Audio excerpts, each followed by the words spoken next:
sobre el tema del trauma en la Sagrada Escritura.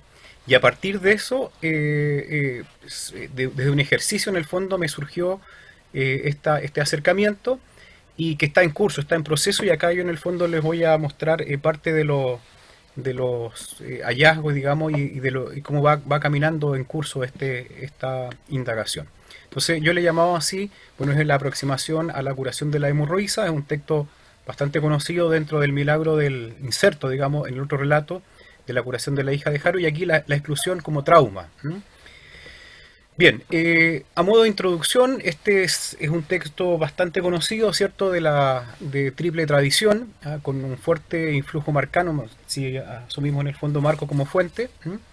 Está conectado en conexión con el milagro de la hija de Jairo, que aparece como la hija de Jairo, de alguna manera, y la mujer hemorroísa que aparece, digamos, en un principio en un anonimato. Se ha trabajado mucho el análisis interpretativo de este texto en relación a una interrelación de ambos milagros, en el fondo, que han visto en la figura simbólica de la mujer que está fuera, digamos, ¿cierto?, en el anonimato, y la joven que está adentro, digamos, en la sinagoga. También dentro de la literatura muchos hablan en el fondo una cierta función de transición que tiene este texto en el milagro de la hija de Jairo. Y lo que yo quiero de alguna manera retomar es tomando las orientaciones o las líneas, digamos, de las propuestas que se hace en el análisis narrativo, en el tema de la resonancia del lector, es una relectura desde el pathos, desde el sentir de esta mujer excluida. Ahora, ¿por qué tomo el texto de Lucas? Porque últimamente he estado trabajando ya desde hace un tiempo varios textos lucanos, pero esto no quita de hacer algunas referencias al tema de la tradición sinóptica en este texto. Aquí hay una acentuación de una relectura, el énfasis. Los textos están diseñados para ser leídos, o al menos para ser escuchados, dirigirse, digamos, hacia un lector oyente. Pero voy a tener que sacar a mi perrito que está acá llorando. Eh, o ven para acá. Ese es un trauma. Está excluido, güey. Está excluido. Mi compañero de mi trauma, sí. Dale de comer. Yeah. Transición. Bueno, y acá en el fondo, utilizando Van der Merch, que es un autor dentro de un libro, digamos, él también es editor de un libro que se llama Dios, historias bíblicas y comprensiones psicoanalíticas, dice que las lecturas o las relecturas mueven algo dentro del lector, introducen en la mente expectativas específicas del lector y provocan reacciones particulares a nivel de la estructura o niveles de la psique humana. Esto, por supuesto, está determinado en parte por la personalidad del lector, pero también en parte por el texto que aborda aspectos específicos de la psicología del lector. Y en este sentido, este texto de la hemorroísa me parece significativo en esta línea. Entonces, la metodología es una aproximación desde el análisis narrativo, ¿cierto? Recordemos que el análisis narrativo se orienta en forma prioritaria no hacia el autor ni hacia el mensaje, sino hacia el lector, la resonancia. Considera el efecto del relato sobre el lector o la lectora y el modo en que el texto les hace cooperar en el desciframiento del sentido. Aquí aparece entonces la figura del narratario, ¿cierto? Aquí el narrador tiene necesidad del narratario para el desciframiento del relato. Entonces, este le permite reconocer como una guía, como en esta operación. Vienen ahí las pistas, ya sean explícitas o implícitas, que son ayudas del narrador, y esta emisión de los signos de comprensión, en el fondo la información que entrega el relato. Entonces, la hipótesis que está en curso, digamos, en ejercicio y que estoy trabajando es que el texto de la hemorroísa contiene elementos implícitos y explícitos para una relectura significativa de la exclusión de la comunidad, en este caso esta mujer, ¿cierto?, que aparece como que sufre flujos de sangre, que la hace impura, el trauma, aquí hay una temporalidad de la exclusión, esta mujer, a diferencia de lo que establecía el Levítico en el periodo menstrual, que tenía que esperar 7 días para reincorporarse a la comunidad en el fondo y no contaminar, aquí aparece un drama, digamos, de una temporalidad y ella en el fondo se origina este acercamiento silencioso. El acercamiento a Jesús con la esperanza de ser sanada ante la ausencia de posibilidades humanas. El relato, el Lucas dice, ninguno ha podido salvarla. Es pareciera ser un resumen de lo que el Evangelio de Marcos sostiene en el fondo, de que ella había tratado por varios médicos, en el fondo por muchos médicos, numerosos médicos en el fondo, pero gastó todos sus bienes y nada fue, ¿cómo se llama?, fructuoso, nada, ningún tratamiento fue efectivo, sino por el contrario, en el caso de Marcos dice que esto cada vez fue peor. Por otra parte, el tema del acercamiento personal de Jesús, la necesidad del contacto y cómo se produce una traducción del mapa de la pureza ritual al contexto actual de exclusiones e inclusiones, ¿no? Entonces, recordemos este texto, ¿cierto?, que es el texto del Levítico, capítulo 15, versículo 19, donde se acentúan dos elementos claramente diferenciadores. Uno que podríamos decir de una habitualidad del proceso, que alude a la dimensión de la menstruación, ¿cierto?, por este tema de ser una realidad profana, que acontece solamente en la dimensión de la criatura y marcado en el fondo con el tema de la visibilidad de la sangre. Entonces, la mujer se hace impura, ¿cierto? No es solamente en el caso de la menstruación, recordemos que este texto nos alude en el caso también del alumbramiento, de las mujeres al tener hijos en el fondo. Y el tema es la condición, el estatus de impuro, es decir, el que la toque queda impuro hasta la tarde, ¿cierto? O el objeto que ella toque o se recueste también queda en este estado de impureza. Entonces, el que toque en el fondo el lecho de esta mujer, ahora ni siquiera el lecho, es todo lo que ella, de alguna manera, todo que esta esfera, de alguna manera, ligada a este estatus, requiere en el fondo de la purificación, de bañarse. Y aquí aparece, dice, bueno, también esto es como transmisible en el fondo. Entonces, es una condición que no solamente le afecta a ella en su condición de impura, sino que lo que toque en el fondo se hace impuro. Y aquí ese es como el primer aspecto, perdón, una cotidianidad. Entonces, de alguna manera, en este contexto, las mujeres van a estar en un ciclo de purezas e impurezas, de estado de lo puro y lo impuro.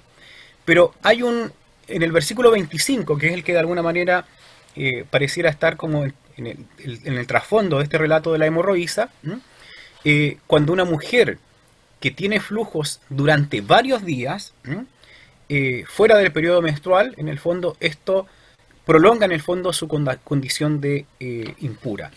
Y en el caso del texto de la hemorroísa, nos dice justamente que son 12 años en que lleva esta condición de impureza.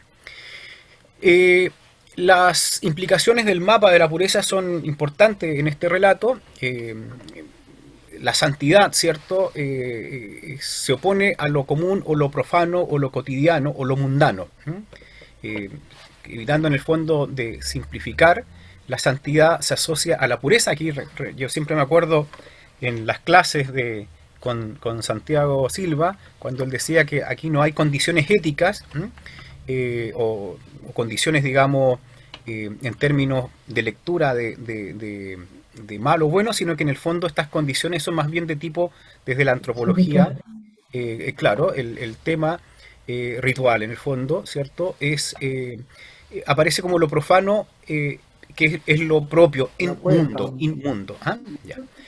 En este sentido, lo limpio, lo puro en el fondo, y lo impuro, ¿ah? Conciernen, digamos, así como conceptos de limpieza o suciedad, a personas, animales, cosas. Entonces, y el Levítico define justamente en este código los conceptos y los preceptos de purificación necesarios antes del día del perdón, ¿no? En el caso de la antropología cultural, ¿cierto? Aquí en los estudios justamente de Malina, aquí ayuda mucho el tema de entender esta dinámica de lo sagrado, profano, lo puro y lo impuro en el ámbito de lo que es la dignidad, y el ámbito de la participación, estos esquemas de compromiso, de centralidad en la comunidad, estar en el centro y estar en el fondo, en la periferia, en la exclusión. Entonces, el Evangelio de Lucas opera como un cambio del mapa de la pureza en varios relatos. Es interesante esto. Aquí hay una descripción del mapa de la pureza en el judaísmo del siglo I, ¿cierto? O del Segundo Templo. Y hay una propuesta del cambio de la pureza. Ahora, a diferencia de otros relatos que aparecen en el fondo los impuros pidiéndole o pidiendo la reincorporación, la sanación, en este caso la mujer aparece en el silencio. Interesante lo que de alguna manera se conecta esto con lo que había estado desarrollando César hace un momento, antes del receso. Entonces, bueno, ahí tenemos el texto de Lucas, que es bastante breve. Esta mujer que padecía de hemorragia desde hacía 12 años.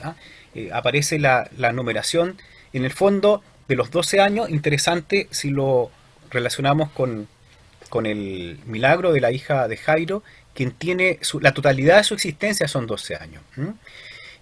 Lucas en el fondo parece resumir en el fondo al texto de Marcos, que el texto de Marcos es bastante largo en esta sección, porque en el fondo simplemente dice que nadie la había podido curar.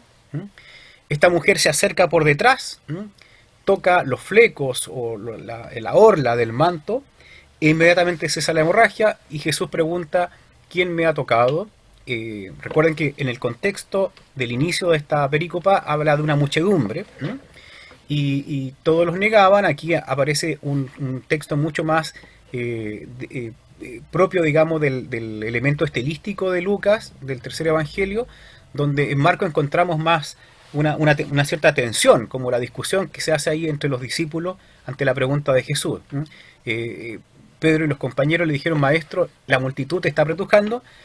Pero Jesús dice: alguien me ha tocado. Esto es interesante en esta perspectiva porque Jesús aquí aparece en primera persona hablando. Yo, porque yo he sentido en el fondo que ha salido una fuerza de mí. Estas palabras en el fondo permiten delatar, por así decirlo, o verse descubierta esta mujer que se acerca con temor y temblando. Como en el fondo aquí hay un tema también interesante desde el punto de vista de la perspectiva que la mujer ha escuchado hablar de Jesús y se acerca a Jesús en el fondo con esperanza en el fondo. El texto no lo dice explícitamente, pero aparece en el fondo que tiembla porque de alguna manera la mujer ha sido curada, ella cesó la hemorragia en el fondo. Esto narrado en tercera persona.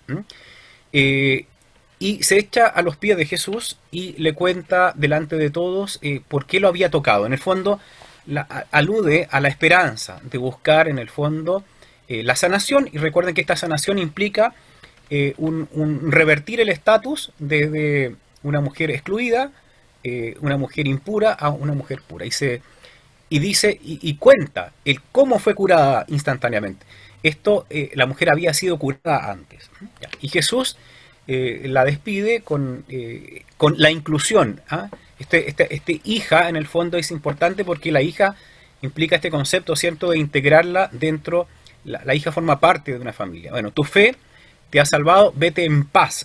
Otra dinámica El logion más o menos es similar en la tradición sinóptica en este texto, todo lo que significa en el fondo este concepto del shalom, de la paz que implicaba en el fondo esta presencia. Simplemente aquí como algunas variantes, la única variante que aparecen, digamos, en los sinópticos es Marco entrega este detalle, ¿cierto? Que es la fuente, digamos, que esta mujer había sufrido mucho en manos de numerosos médicos. ¿Ah? Entonces hay un padecimiento, un padecer, y había gastado todos sus bienes sin resultado, al contrario, de mal en peor. En Marcos aparece esta idea de esta afirmación de que esta mujer ha oído hablar de Jesús. Entonces recuerden que la muchedumbre está en el texto al inicio, digamos, para generar una especie como aquí se habla de la gran multitud que se reúne en torno alrededor de Jesús, y aparece la hija, el Jairo, pidiendo en el fondo por su hija, y esta mujer también se aprovecha en el fondo y se acerca ahí, en medio de esta muchedumbre. Y aquí el Marco, en el fondo, claro, ha oído de Jesús. Y aquí aparece el pensamiento que no lo tiene Lucas, en el caso de Marco, en que esta mujer se habla a sí mismo. Esto es la importancia del mensaje, de la dimensión de la metodología del análisis narrativo. En el fondo, aquí hay un elemento, una clave de interpretación que nos entrega el autor, ¿cierto? Porque dice, Cierra. habla, es decir, ha escuchado hablar de Jesús y luego, en el fondo, piensa, con solo tocar su manto, quedaré curada. Entonces, aquí hay una dinámica, oye hablar de Jesús, lo toca, y ella piensa, lo toca con esta esperanza, pensando en que con tocarlo se puede curar.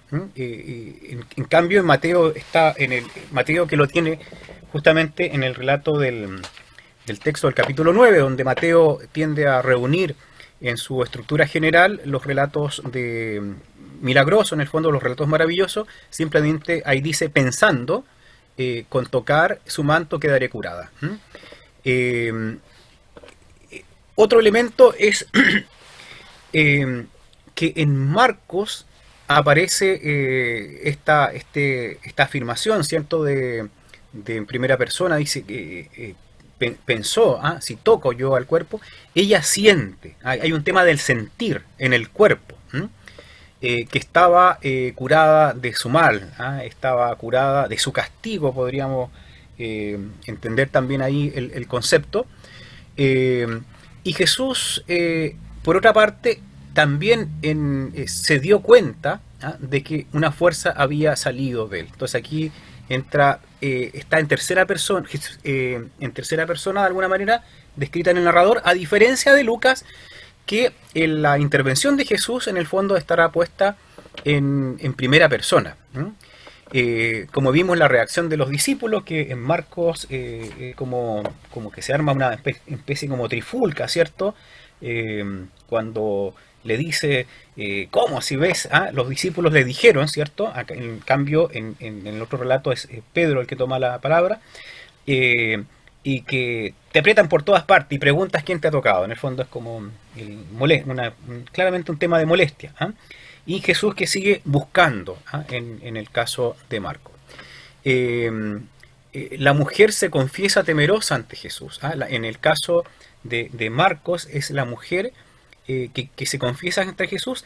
En cambio, en el Lucas es la mujer que confiesa ante la muchedumbre. Es decir, la mujer que estaba en anonimato se acerca, le habla a la muchedumbre en Lucas. Ese aspecto, digamos, sería entonces. Con respecto al logion de Jesús, es semejante, ¿cierto? Jesús le dice, hija, tu fe te ha salvado, ¿cierto? Aquí el cigater, en el fondo, de Marcos y Lucas están con la eta, y aparece una épsilon en el fondo en Mateo.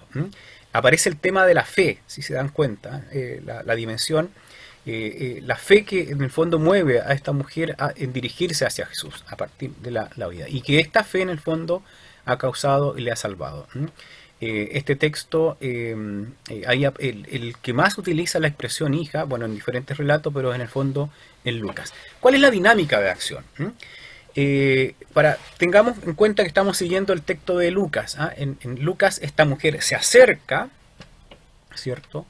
En el anonimato, en el silencio, toca, y al tocarlo para la hemorragia. Jesús, experimentando en primera persona, en el fondo, esta dinamis que ha salido, ¿cierto? Pregunta en el fondo quién lo ha tocado, todos niegan, y Pedro en el fondo, en Lucas, dijeron, maestro, la multitud te está apretujando. La mujer, alguien, al decir Jesús en Lucas que alguien me ha tocado porque he sentido esta dinamis, la fuerza que ha salido, esto parece en el fondo son, estas palabras delatan a la mujer. Entonces la mujer confiesa ante todos, se echa a los pies y contó delante de todos. ¿Por qué lo había tocado? En el fondo esta búsqueda de sanación, de cambiar este estatus de mujer impura, excluida, y cómo fue curada inmediatamente. Entonces, y ahí aparecen las palabras de Jesús que la despide, hija, tu fe te ha salvado, vete en paz. En cambio los otros, en caso de Marcos, por ejemplo, se acerca, toca, ¿se acuerda? La mujer piensa y toca, pensando que si toca a Jesús, si toca la orla de su manto, va a quedar sanada. Un pathos, experimenta, se siente curada, se lo siente en su cuerpo, su mal en el fondo, su pesar ha llegado a un fin y Jesús la busca. A diferencia de que las palabras en Lucas en el fondo delatan a la mujer, busca a Jesús, pero aquí en el fondo empieza Jesús a buscarlo y por eso los discípulos en el fondo reaccionan de esa manera. La mujer confiesa la verdad y Jesús la despide en paz. En Mateo, un texto mucho más simplificado en el fondo, se acerca, la mujer toca, piensa, igual que siguiendo a Marcos, Jesús gira y la ve. Jesús no la buscó, Jesús en el fondo la identificó, la vio. Ahí está el Jesús de Mateo. Y le habla diciéndole ten fe y queda curada. Entonces, ¿qué elementos llaman la atención en este relato? Es lo que he denominado anonimato o silencio de esta mujer. Se reconoce, digamos, en términos generales, en el Evangelio de Lucas y particularmente este texto, hay varios textos donde se genera una interrelación entre Jesús y sujetos que están afectados de la impureza. Pero aquí en este texto aparece desde el anonimato, desde la muchedumbre, en la condición como mujer impura, pero de alguna manera también busca un cambio del estatus de la impureza. Entonces, la mujer sabe su condición ante la ley y permanece en medio de la muchedumbre, pero está excluida. Entonces, no hay una relación directa de acercarse a Jesús como lo hace Jairo pidiendo en el fondo por su hija, sino aquí la mujer va por detrás. Entonces llama la atención esta particularidad que en tantos otros relatos donde Lucas nos muestra en el fondo de impuros que se acercan, leprosos, endemoniados, en fin, o que piden, los otros piden por la intercesión por alguien que está afectado. Sucede en el fondo que hay un diálogo inicial y un posterior cambio de situación. En cambio, acá hay un cambio de situación y un posterior diálogo. Entonces, la mujer que va por detrás, el narrador indica su condición. Es una mujer en el fondo que está marcada por estos flujos de sangre. Es impura y está marcada en el fondo por una condición permanente, una temporalidad extensa. Entonces, en la temporalidad, este flujo de sangre, ¿cierto? Por 12 años, que es un tiempo extenso, que yo asocio, digamos, en la totalidad de la vida de la hija de Jairo, que también tiene 12 años, hay elementos implícitos de resonancia en el lector. Una mujer excluida de la comunidad por cuanto no solamente es el flujo de sangre en el fondo la afecta a ella, sino que afecta a todo en su entorno, contamina su entorno, cuanto lo que ella toque queda impura. ¿Por qué va por detrás? ¿Habrá temor de contaminar a Jesús? En Lucas no hay una aparente noción que nos haga predecir la situación, a diferencia de Marco, que dice que había oído hablar de Jesús, salvo que leamos en el fondo la inserción de esta perícopa en el contexto de todo el capítulo 8 de Lucas, donde aparece un Jesús que ha venido del otro lado de la orilla, y que en el otro lado sí ha realizado en los Geraseno en el fondo este milagro, ¿cierto?, de este exorcismo, y donde lo han expulsado, lo han echado a Jesús, y el sanado quería seguirlo a él. Acá en el fondo, pero sin embargo hay una fe que hace acercar a esta mujer. Ahora, ella busca una sanación, no solo de su padecimiento, sino que hay una necesidad de ser incorporada, de aparecer, de visibilizarse a la comunidad, y no permanecer en el fondo en este anonimato en la muchedumbre, no seguir actuando por detrás, sino que podríamos decir hay un giro también hacia un mirarse, a enfrentarse, a ser visible. Esto es lo que estoy en etapa, digamos, de ejercicio, porque estoy trabajando un poco en autores que hablan del trauma y asociación en la Biblia. Este es el trabajo que habíamos iniciado un poco con César. La mujer siente su padecimiento. Es un drama notable en una sociedad de la Palestina del Segundo Templo. Nadie la había podido curar. Lo dice Lucas. Marcos detalla el tema de los médicos sin resultado. Es decir, no ha tenido una humana solución. Y recurre como última esperanza a Jesús. A diferencia de que el texto que habíamos leído, donde dice que ella supo, en el fondo sintió, que conoció en el cuerpo, que había sido sanada del azote, de este mástigos, aquí en el fondo se intuye en el fondo un silencio en el padecer de esta impureza permanente de esta mujer. Entonces, no es solamente la enfermedad, el flujo de sangre, sino que en el fondo es poder visibilizarse. El silencio, en el fondo, aquí es, en la primera parte, en el fondo, es traumático. Y aquí con esto voy terminando. ¿Me queda tiempo, Arturo? ¿Aló? Ya. Contacto con Jesús. No, estás un poquito pasado. Ya. Yo aquí esto ya termino. Ya estamos llegando al final. La mujer, al tocar la orla o los flecos del manto, queda curada inmediatamente. Hay un cambio de situación, ¿cierto? El cambio del estado de la impureza a la pureza. Entonces, la pregunta es, Jesús, cuando siente que ha sido tocado por alguien, ¿alguien qué? ¿Alguien necesitada? ¿Alguien pura? Porque ha salido esta dinamis. Entonces, las palabras de Jesús, de alguna manera en Lucas, delatan a la mujer en anonimato. Por las palabras de Jesús, la mujer no pasa desapercibida ante la muchedumbre y ante los discípulos. Recuerden que los discípulos no sabían. Entonces, estas posibles conclusiones, este es un trabajo en curso. Este texto puede ser releído en medio de desafíos actuales, en un contexto en el cual el llamado de la sociedad y las instituciones caminar hacia una sociedad más inclusiva. En este sentido, una relectura del texto aporta luces para integrar a quienes permanecen excluidos, mujeres, migrantes, minorías sexuales, pobres, marginales, en fin. Y además también este texto nos permite comprender el fenómeno de la religiosidad popular, un tema de la sensibilidad, experimentar ante lo sagrado, el tema del tocar. Y bueno, y esto, a diferencia de los otros episodios lucanos donde hay una interacción dialógica entre Jesús y los beneficiarios, donde se produce este cambio de estatus, a veces en actos de habla, ¿cierto? Queda limpio, en fin. Acá encontramos más bien esta mujer que se aproxima desde el anonimato. Hay un factum, un hecho, y luego en el fondo un discurso.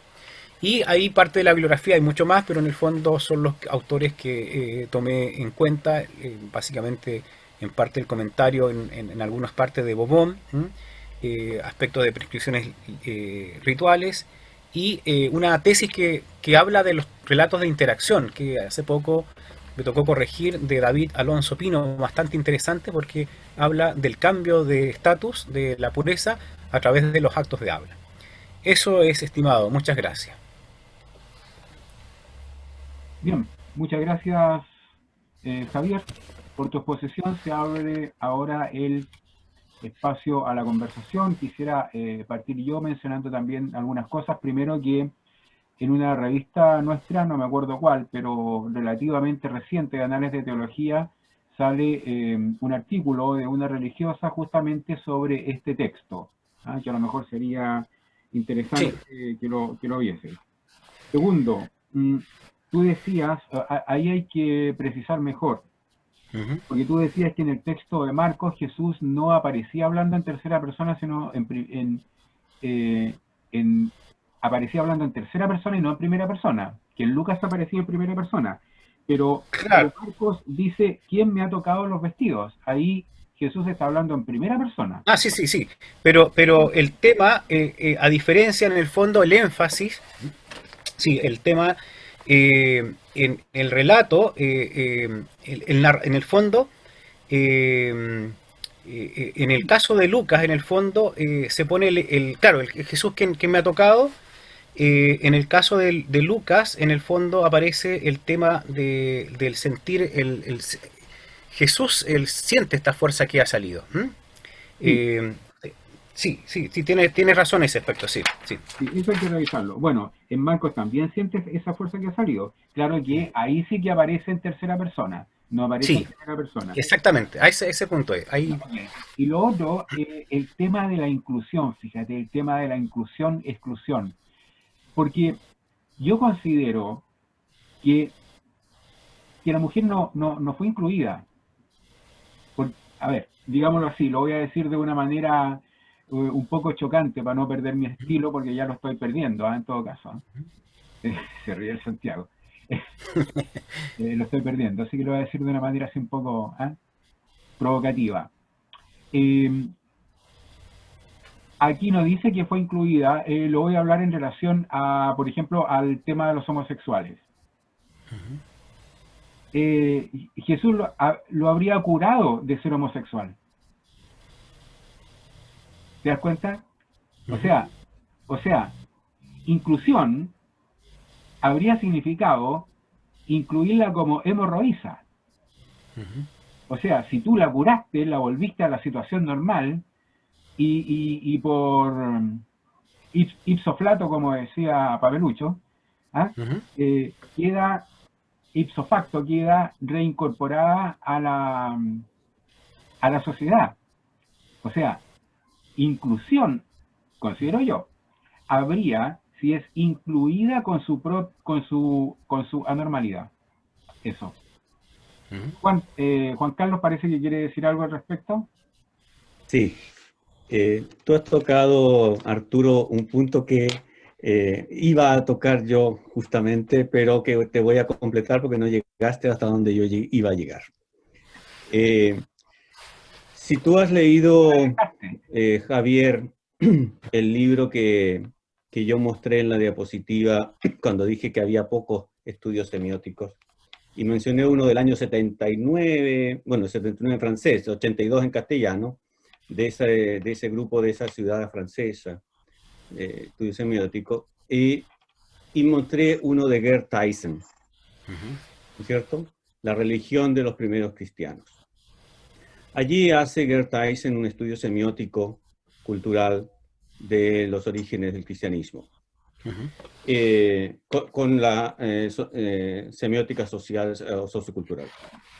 Ahora bien, la tesis de Tyson, y que yo comparto bastante en ese sentido, es que Jesús nunca salió del judaísmo. Y por lo tanto, eso que tú llamas inclusión, no es otra cosa que hacer que la hemorroísa cumpla con lo que el judaísmo le exige para estar incluida. Y por lo tanto, lo que hace Jesús es sanarla. Y aquí yo creo que entra mucho mejor.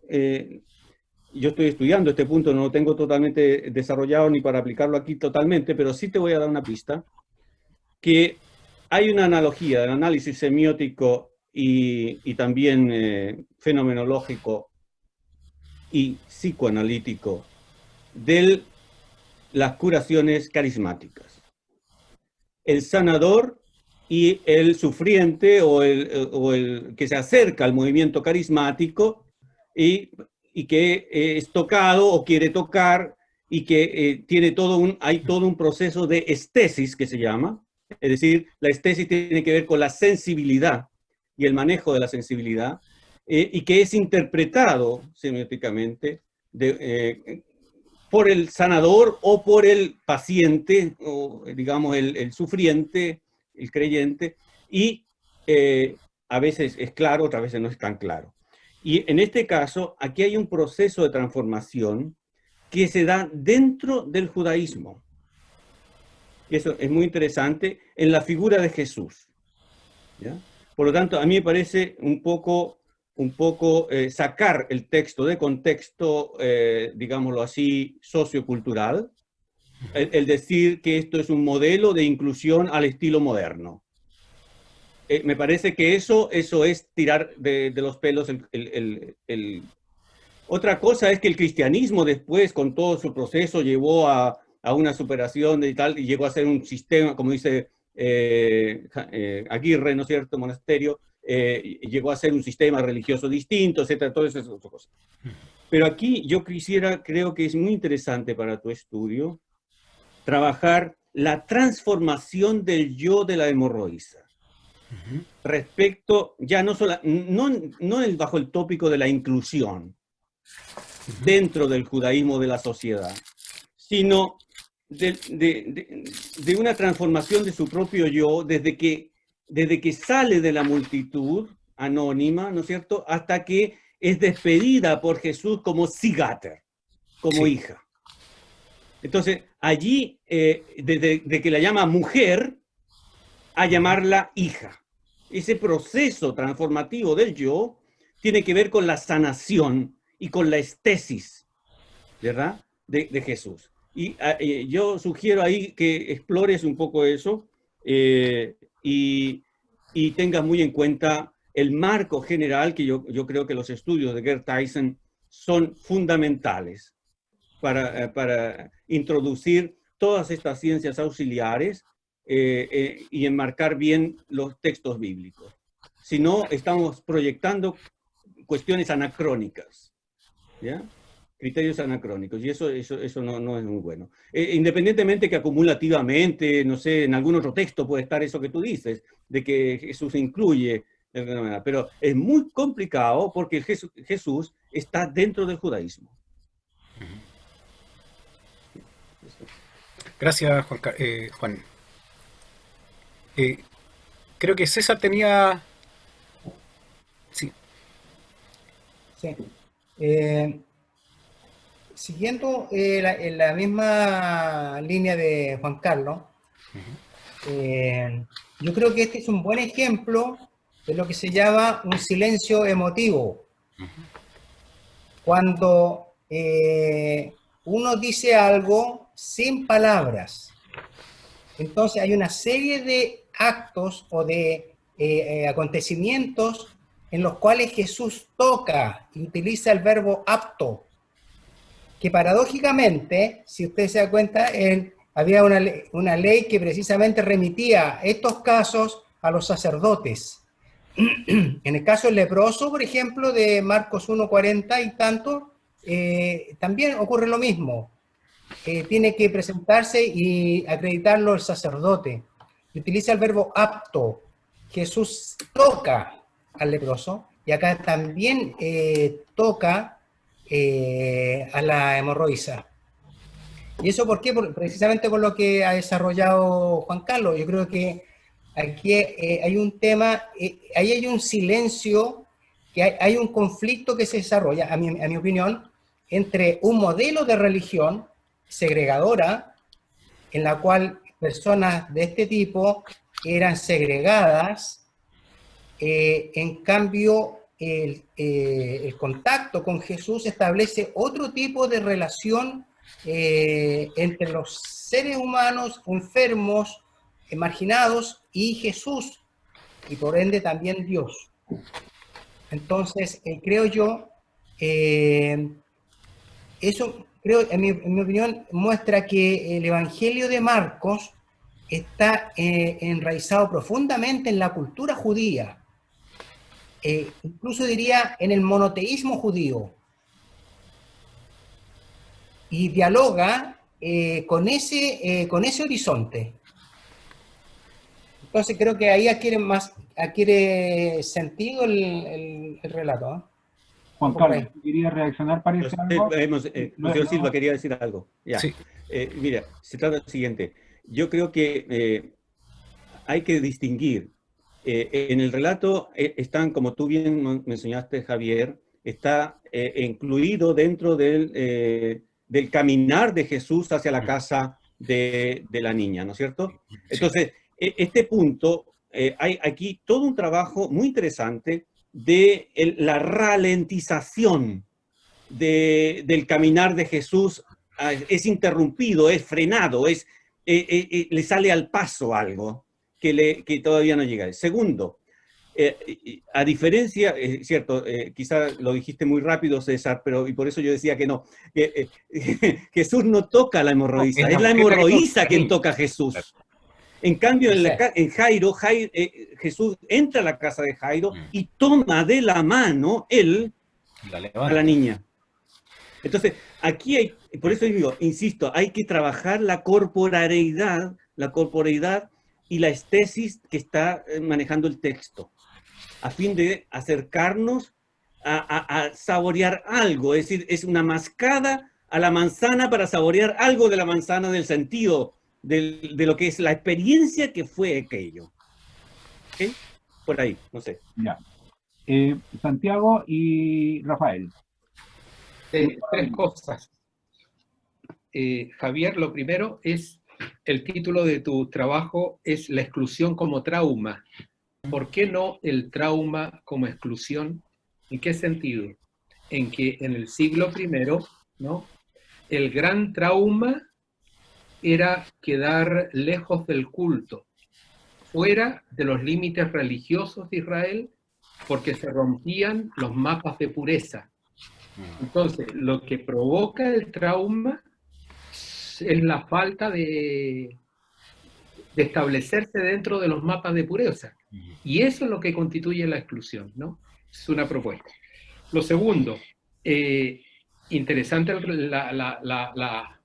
el relato que tú haces respecto de la samaritana, respecto de la mujer hemorroísa. Quizás también poder introducir algún tipo de análisis simbólico inserto en la historia de la salvación, ¿no? Porque el relato fuente es Marcos.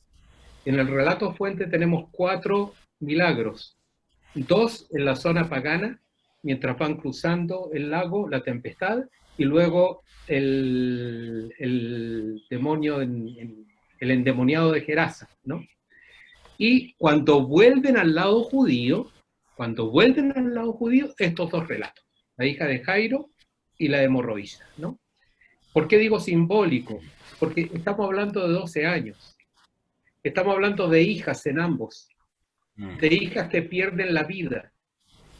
Y bien sabemos que en el Antiguo Testamento el tema de la hija tiene que ver con la hija de Sion, tiene que ver con Jerusalén. Entonces, de algún modo, el relato es una profecía de la muerte de Israel, sin el Mesías, ¿no? Entonces, ahí hay un tema de exclusión en cuanto a que si Israel no reconoce a su Dios que le da liberación y no reconoce al Mesías que Dios le envía, ¿no?, él mismo se excluye, él mismo queda fuera de la salvación, ¿no? Entonces por ahí se puede también, me parece, poder tomar el relato. bueno, ambas son mujeres, etcétera, no va también por ahí. Y lo tercero es que respecto de lo que decía Juan, yo coincido plenamente con lo que tú decías de que Jesús se inserta dentro del judaísmo, pero no coincido en algo, en lo siguiente, en que yo creo que ya Jesús tenía ciertos rasgos o muchos rasgos originales que luego la comunidad supo leer, ¿no? Y destacarse de la tradición judía, destacarse en el sentido de echarse a un lado, correrse, llamarse cristianos en Antioquía de Siria. Yo no creo que eso haya sido una reflexión propia de la comunidad sin haber visto nada en Jesús. Yo creo que Jesús ya traía incoado, ¿no? Esto de que, sí, tradición judía, pero hasta por ahí nomás. Tradición judía, pero mientras tanto el comportamiento sea tal. La forma de relacionarse con Dios sea tal. Porque al final el gran drama de Jesús, me parece, opinión personal, fue la imagen de Dios, no otra cosa. No las normas, no nada de eso. Los judíos manejaban una imagen de Dios que no coincidía con la imagen de Dios del Hijo de Dios. Y ahí vino el gran choque. Y eso lo percibieron los discípulos, que luego les ayudó a plantear una propia identidad ya en la primera generación de cristianos, que se consolidó en la segunda generación de cristianos.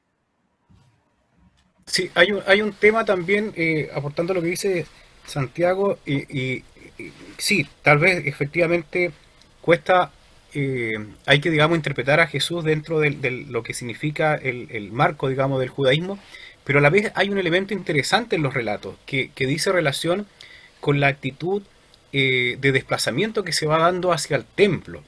Recordemos que en el caso de la que mencionaba, parece que César, cuando hablaba del tocar de los leprosos, ¿cierto? Que en el fondo decía que tenían estos casos que acercarse al sacerdote, y en el fondo cuando se produce el milagro, justamente, el milagro se produce en el momento en que ellos tienen que ir a hacer la recomendación en el fondo de Moisés. Y en el caso, llama la atención en el fondo cuando de alguna manera me señala la reflexión que hace Santiago, que en tema de Jesús también no hay un tema, digamos, que el templo que implicaba un elemento tan central en el periodo del Segundo Templo como imagen del rito, también hay algo que se va generando a partir de los relatos de un desplazamiento, el tema, digamos, de lo cultural. Entonces aquí la pregunta que yo decía, ¿por qué la mujer, la hemorraísa, se acerca en el fondo detrás, en el fondo cuando yo planteo esta imposibilidad de lo humano? Porque perfectamente podía haber ido al sacerdote como un caso, pero va a Jesús. Hay una experiencia en el fondo de una relación distinta también que se está dando en términos cultural, sin romper con el judaísmo. César. Sí. Quería hacer, en mi opinión, la teoría del trauma define el trauma como una herida mental, siguiéndolo a la reflexión de Freud, que vuelve a repetirse o que aparece cada cierto tiempo. Entonces, el punto es que en el relato el trauma no es el templo, el trauma viene siendo la enfermedad, pero que viene, viene adherida o viene sostenida por un soporte legal. No es el templo, es la ley. Y entonces, en ese sentido, como tú lo colocas en tu presentación, el silencio que muestra ahí, hay un silencio que podríamos llamar ideológico, que la ley consagra esa herida. Estaban pendientes las palabras de Rafael y Rodrigo. Sí. Sí, yo quería preguntar o acotar respecto a este tema del temblor o del miedo de la mujer. Es una pregunta, a mí me parece que más bien este es un temor de miedo. La mujer tiene miedo porque su acción silenciosa y por detrás, digamos, ha sido una acción media delictual, ¿no? Porque ella, estando impura, al tocar a Jesús, lo hace impuro, ¿no es cierto? todo lo que toca a algo impuro se queda impuro. Por lo tanto, la mujer no debería tocar a nada, ¿cierto? La mujer está contagiando su impureza. Y obviamente cuando es descubierta esto genera un gran miedo, digamos. Así que aquí voy a pagar el pato por algo.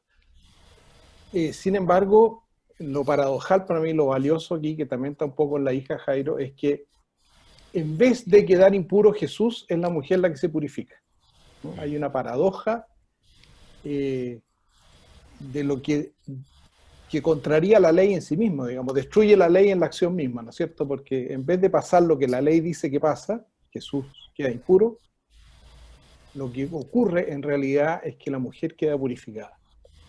Lo tiro un poco como comentario pregunta, porque... Sí, bueno, pero el tema, cuando señala ahí en el caso de Lucas, el tema de las palabras, ¿cierto?, de Jesús que de alguna manera delatan a la mujer, hay un aspecto que es el tema del temblar y echarse a los pies. Hay un tema que de alguna manera experiencial que gatilla un poco el temor porque también ha sido sanada. Es decir, la mujer cuando toca a Jesús en el fondo queda curada. Entonces hay un tema también, por un lado podría ser perfectamente el temor ante la ley, pero también un poco el temor ante lo taumatúrgico de Jesús, por no decir la palabra sagrado en el fondo, Sí, pero sagrado, fascina. sagrado, sí, claro. Que de alguna manera le genera y confiesa y explica en el fondo cómo ella ha quedado curada instantáneamente. Entonces el Jesús acá aparece como el Jesús médico, interesante. Bueno, estamos en Lucas no habla de los médicos, pero en el fondo es el que la ha curado, porque ninguno la pudo curar antes. En cambio, en Marco el que habla ahí de los médicos. Entonces hay un tema, es un miedo que no solo podría ser interpretado en términos legales, sino que también la experiencia de haber sido sanada, curada, y eso genera miedo también. Rodrigo. Tenía que ver con lo que dijo Rafael y eso. Bien. Bueno. Gracias, colega. Muchas gracias, Javier. Muchas gracias. Muy bien, Javier. Por las menciones. Felicitaciones.